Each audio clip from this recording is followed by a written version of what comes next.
বড় থেকে ছোট সবার পছন্দের চিলি চিকেনের একটি সুন্দর রেসিপি। প্রথমে আমি নিয়েছি বোনলেস 2 কাপ চিকেন।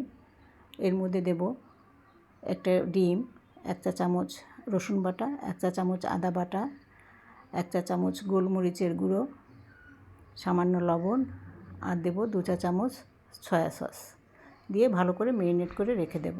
এদিকে কড়াইতে তেল গরম করে এর মধ্যে দেব 4টা ফালি করে কাটা পেঁয়াজ। পেঁয়াজটা ভালো করে ভেজে নেব। এর মধ্যে দেব বড় একটা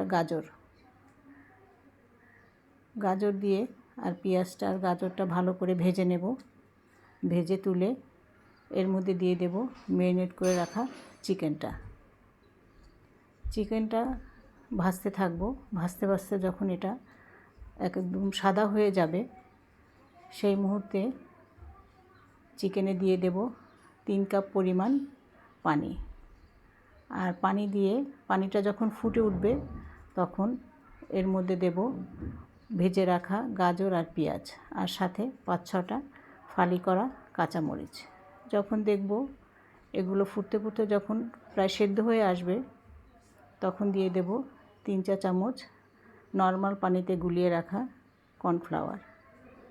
কর্নফ্লাওয়ারটা নেড়ে যখন দেখব এটা ঘন হয়ে আসছে এবং সব কিছু ভালোভাবে সেদ্ধ হয়ে গেছে, উঠিয়ে নেওয়ার আগে দেব 2-3 চামচ ঘিটা দিয়ে নেড়ে চেড়ে তারপরে